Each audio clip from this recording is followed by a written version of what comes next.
शुरुआत करेंगे सबसे बड़ी खबर जो कल सामने आई थी कुवैत से, जहां पर एक बिल्डिंग के अंदर 50 से ज्यादा लोगों की मरने की खबर सामने आई है।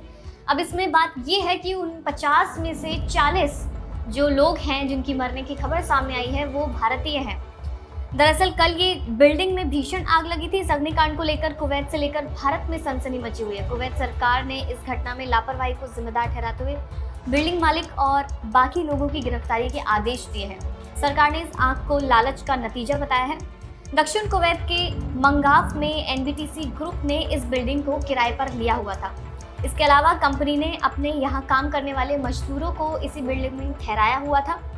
इसके अलावा इस बिल्डिंग में कुल 196 लोग रह रहे थे, जो कि क्षमता से काफ़ी ज़्यादा, यानी कि एक बिल्डिंग में इतने लोग नहीं रह सकते, पर इस बिल्डिंग में 196 लोग रह रहे थे। कई रिपोर्ट्स में बताया गया है कि मजदूरों को इस पूरी बिल्डिंग में ठूस कर रखा हुआ था, यानी कि उसमें जगह कम थी, लोग ज़्यादा थे। इसके अलावा ये 6 मंजिल की इमारत है जिसमें मजदूर नाइट शिफ्ट करने के बाद सो रहे थे।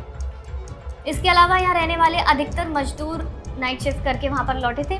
और जो आग लगी थी वो 6 मंजिला इमारत में किचन में आग लगी थी, जिसके बाद वो आग इतना ज़्यादा फैल गई कि इसमें कई लोगों ने अपनी जान गंवाई है और कई लोग इसमें घायल भी हुए हैं। आग लगने की वजह से कई लोगों को संभलने तक का मौका नहीं मिला, यानी कि कोई एक्शन लिया जाता या वहाँ से निकला जाता, इतना वक्त भी नहीं मिला। वो आग इतनी तेज़ी से फैली। कुछ लोगों ने जान बचाने के लिए अपनी अपनी मंजिलों से छलांग भी लगाई। इस अग्निकांड के बाद कुवैत सरकार पूरी तरह से एक्शन मोड में आ चुकी है। इसमें एक्शंस लिए जा रहे हैं, गिरफ्तारी के आदेश भी दिए गए हैं। आग लगने की घटना के बाद कुवैत के गृह मंत्री शेख फहद अल यूसुफ अल सुबह घटना स्थल पर पहुंचे और बिल्डिंग मालिक की गिरफ्तारी के आदेश दिए गए। जैसा कि मैंने आपको पहले भी बताया, कुवैत की जिस इमारत में आग लगी है वो मलयाली कारोबारी केजी इब्राहिम नाम के शख्स की है। केजी इब्राहिम केरल के तिरुवल्ला के बिजनेसमैन हैं। इसके अलावा जिनकी कंपनी 1977 से कुवैत की ऑयल एंड इंडस्ट्रीज का हिस्सा है। मारे गए मजदूर इसी कंपनी में काम करते थे और इस बिल्डिंग में रह रहे थे। 196 मजदूर इस बिल्डिंग में रह रहे थे, यानी कि क्षमता से ज़्यादा लोग इस बिल्डिंग में रह रहे थे, क्योंकि जब आग लगी तो भीड़ इतनी ज़्यादा थी, जगह इतनी कम थी कि उसमें से निकलने का मौका भी लोगों को नहीं मिल पाया। इसमें जल्दी से जल्दी जो अपडेट सामने आ रहे हैं वो हम आपको लगातार बता रहे हैं। कुवैत के मंगाफ शहर की 6 मंजिला बिल्डिंग में आग लगने से 50 से ज़्यादा लोग इसमें मारे गए हैं। 50 से ज़्यादा ही लोग इसमें घायल भी हुए हैं। इसके अलावा 50 में से 40 भारतीय नागरिक हैं। रिपोर्ट में दावा किया गया है कि ये भारतीय हैं। इसके अलावा कल दिल्ली में पीएम मोदी ने हाई लेवल मीटिंग रखी है, जिसमें कई ऐसे फैसले लिए गए जहां पर इन लोगों को वापस भारत, जो शव हैं जो वहां पर मौजूद हैं भारतीय, उनको वापस भारत लाने के लिए कहा भी गया है। High level meeting PM Modi ने की है। एस जयशंकर इस तस्वीर में मीटिंग में दिखाई दिए, जिनसे लगातार बातचीत चल रही है। इसके अलावा जो बाकी के मृतक हैं वो पाकिस्तानी हैं, फिलीपींस के हैं, मिस्र और नेपाल के हैं। घटना को देखते हुए पीएम मोदी ने दिल्ली में हाई लेवल मीटिंग की बैठक में घोषणा की गई कि मरने वाले भारतीयों के परिवारों को प्रधानमंत्री राहत कोष से 2 लाख रुपए का मुआवजा दिया जाएगा। इसके बाद विदेश राज्य मंत्री कीर्तिवर्धन सिंह कुवैत रवाना हो गए। वो आग लगने से घायल हुए लोगों की सहायता की निगरानी करने और मारे गए लोगों के शवों को जल्द वापस भारत लाने में मदद करेंगे। विदेश मंत्री एस जयशंकर ने कुवैत के विदेश मंत्री से फोन पर बातचीत भी की। इसके अलावा कुवैत ने आश्वासन दिया है कि इस मामले में जल्द से जल्द एक्शन लिए जाएंगे और गुनहगारों को सजा भी दी जाएगी। इसकी पूरी तरह से जांच की जा रही है। जयशंकर ने मारे गए लोगों के शवों को जल्द से जल्द भारत भेजने के लिए कहा है। फोन पर विदेश मंत्रालय में बात भी की गई और जो शव वहां पर हैं भारतीयों के, उनको वापस भारत लाने के लिए बात भी की जा रही है।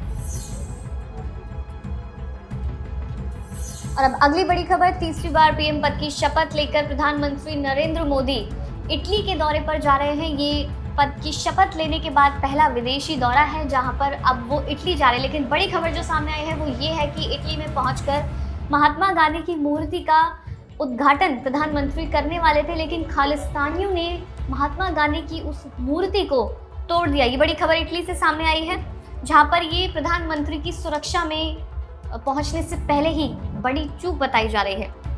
ऐसे में सवाल है कि इटली में पीएम मोदी की सिक्योरिटी कैसे होगी और इसकी जिम्मेदारी किसकी होगी। तो आपको बता देते हैं, पीएम की स्पेशल प्रोटेक्शन ग्रुप की ब्लू बुक में पीएम की सुरक्षा से जुड़े प्रोटोकॉल हैं। उनके चारों तरफ 3 दर्जन से ज्यादा एसपीजी जवानों का घेरा होता है।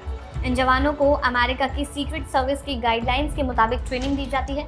विदेशी दौरे की बात करें तो उस केस में पीएम की सुरक्षा एसपीजी के अलावा उस देश की सुरक्षा और खुफिया एजेंसियों के हाथ में होती है।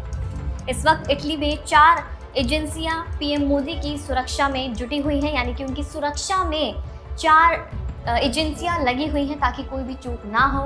उनके जाने से पहले खालिस्तानियों ने महात्मा गांधी की मूर्ति को तोड़ा, ये बड़ी एक चूक बताई जा रही है। लेकिन अब जो मैंने आपको बताया कि प्रोटोकॉल के हिसाब से पीएम मोदी के आसपास ही कई लोग एसपीजी के जवान वहां पर मौजूद होते हैं। इसके अलावा अगर वो किसी दूसरे देश जाते हैं तो वहां की सिक्योरिटी एजेंसीज भी उनके आसपास सुरक्षा में रहती है। और अब अगली बड़ी खबर इलॉन मस्क पर एक्स स्पेस में काम करने वाली महिला कर्मचारियों ने आरोप लगाए हैं सेक्सुअल रिलेशनशिप बनाने के। उन्होंने आरोप लगाए हैं कि इलॉन मस्क ने उनसे ज़बरदस्ती बच्चा पैदा करने की बात भी कही थी। टेस्ला के मालिक स्पेस एक्स के मालिक पर ये गंभीर आरोप लगाए गए हैं। वॉल स्ट्रीट की रिपोर्ट में दावा किया गया है कि इन महिलाओं ने इलॉन मस्क पर ये आरोप लगाए हैं कि उनके साथ सेक्सुअल रिलेशनशिप उन्होंने बनाया है, बच्चा पैदा करने के लिए भी बोला है। इसके अलावा इस मामले में 3 महिलाएं सामने आई हैं, जिनमें से 2 ने दावा किया है कि इलॉन मस्क और उनके बीच यौन संबंध थे। एक महिला ने बताया कि मस्क ने उससे कई बार अपने बच्चा पैदा करने को लेकर भी बात कही थी। इन महिलाओं में से एक स्पेस एक्स में इंटर्न थी। महिलाओं ने बताया कि अब जब उन्होंने मस्क से बच्चे करने को मना किया तो उन्होंने सैलरी देने से भी मना कर दिया। इतना ही नहीं, जानबूझकर उनकी परफॉर्मेंस भी खराब दिखाई गई। उधर इलॉन मस्क के वकीलों ने वॉल स्ट्रीट जर्नल की इस रिपोर्ट को खारिज किया है। उनका कहना है कि रिपोर्ट फर्जी है और ऐसा कुछ भी नहीं है, यानी कि जितने भी आरोप ये इलॉन मस्क पर लगे हैं उन्होंने सभी को खारिज कर दिया है। लेकिन जो गंभीर आरोप लगाए गए हैं वो है सेक्सुअल रिलेशनशिप बनाने के और उन पर फोर्स किया गया उन्हें बच्चा पैदा करने के तमाम आरोप लगाए गए हैं, जिसको इलॉन मस्क के वकीलों ने एक सिरे से खारिज कर दिया है। और फिलहाल वर्ल्ड क्राइम बुलेटिन में इतना ही।